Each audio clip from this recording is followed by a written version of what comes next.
Let us see one question where we have to construct the revaluation account, the new balance sheet and partners capital account. Following in the balance sheet of X, Y and Z as on 31st March 2017, they shared profits in 3:3:2. X, Y, Z partners थे और इनका पुराना ratio जो था वो 3:3:2 था. 3:3:2 मतलब 3 + 3 + 2, 3/8, 3/8 and 2/8. Now let us see the liabilities and the assets given in the question.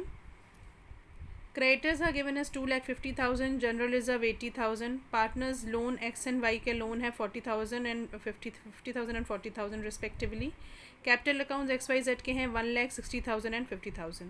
Cash at bank 50,000, bills receivable 60,000, debtors 80,000, इसमें से इन्होंने प्रोविजन लेस किया 4,000 का. स्टॉक आपका आ रहा है 1,24,000 का, फिक्स्ड एसेट आ गया 3 लाख के, एडवर्टीजमेंट सस्पेंस अकाउंट आ गया 16,000 का, प्रॉफिट एंड लॉस 4,000 का. Let us see the additional information.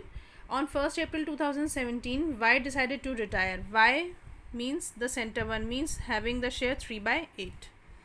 Y retire हो रहा है, उसकी कंडीशंस क्या है? स्टॉक को डेप्रिसिएट करना है बाय 12,000. आपको ये समझना है कि यहाँ पे लिखा है बाय का मतलब ये होता है कि what ever the stock value 1,24,000, इसको हमें 12,000 से घटाना है. So this 12,000 is actually the depreciated value which will be put into the revaluation account. Revaluation में हम 12,000 डालेंगे, ना कि 1,24,000 में से 12,000 माइनस करके, बिकॉज यहाँ पे लिखा हुआ है बाय.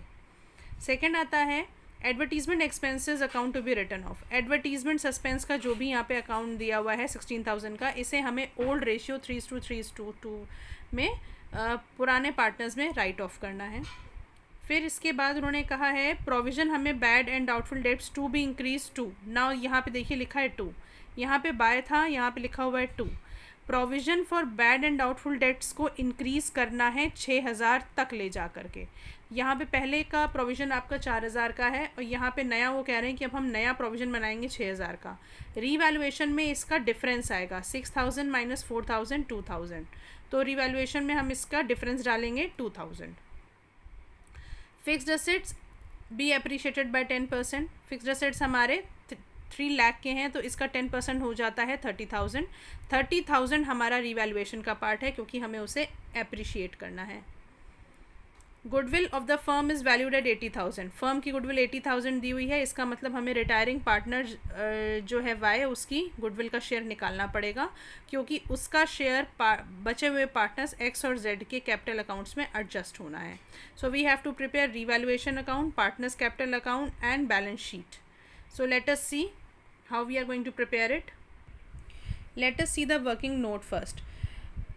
वाई का गुडविल का शेयर हम निकाल लेते हैं. फर्म की गुडविल 80,000 थी, उसमें उसका 3/8 शेयर निकला 30,000.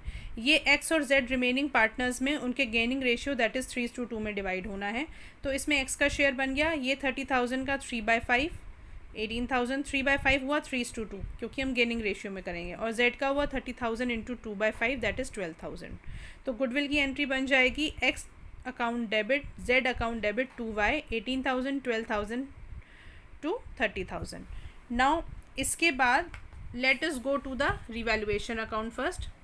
As I told you, revaluation account में स्टॉक 12,000 आना था, डिफरेंस नहीं निकालेंगे क्योंकि वहाँ पे बाय लिखा हुआ था. Provision for bad and doubtful dates 2,000 difference आना था क्योंकि वहाँ पे उसको वो उन्होंने बोला था कि हमें इसे 6,000 तक ले जाना है और पुराना वाला हमारा 4,000 का था. सो बीच का डिफरेंस बन जाता है 2,000. So here the provision for bad and doubtful debts come as 2,000. Fixed asset हमारे अप्रिशिएट हुए थे 30,000 से, वो हमने यहाँ पे मेंशन कर दिया. इसके अलावा रिवैल्यूएशन में कोई भी और अमाउंट नहीं आनी थी. अगर हम बैलेंसिंग करते हैं तो हमारे को प्रॉफिट मिलता है जो कि पार्टनर्स के ओल्ड रेशियो में यहाँ पर डिवाइड हो जाएगा 6,000, 6,000 एंड 4,000 में. Late us see the partners capital account now. Partners capital account में सबसे पहले हम पार्टनर्स के प्रीवियस ईयर के बैलेंसेस डालेंगे जो कि हमें बैलेंस शीट में पुरानी बैलेंस शीट में गिवन है, दैट इज़ 1,60,000 एंड 50,000. इसके अलावा हमने जनरल रिजर्व उनके पुराने रेशियो में डिस्ट्रीब्यूट किया 30-30-20 में. रीवैल्यूएशन का जो प्रॉफिट आया था 664 वो हमने उनको डिवाइड करा. इसके अलावा जो गुडविल का शेयर एक्स को मिला 18,000 और जेड को मिला 12,000 किसकी तरफ से मिला, वाई की तरफ से, वो हम यहाँ पे पोस्ट करेंगे। डेबिट साइड देख लेते हैं। प्रॉफिट एंड लॉस अकाउंट हमारा बैलेंस शीट में, पुरानी बैलेंस शीट में प्रॉफिट एंड लॉस में दिया हुआ था। देखिए प्रॉफिट एंड लॉस अकाउंट 4,000, ये 4,000 हमें डिस्पोज ऑफ करना होगा पूरा सारे पार्टनर्स में उनके ओल्ड प्रॉफिट शेयरिंग रेशियो में। सो 1500 एंड 1000 ये हमने डिस्पोज ऑफ कर दिया। इसके बाद आते हैं एडवर्टीजमेंट एक्सपेंसेस पे। एडवर्टीजमेंट एक्सपेंसेस क्वेश्चन में कहा गया है कि हमें डिस्पोज ऑफ करना है, तो ये भी पुराने शेयर में डिस्पोज ऑफ कर दिए गए 6,000, 6,000 एंड 4,000।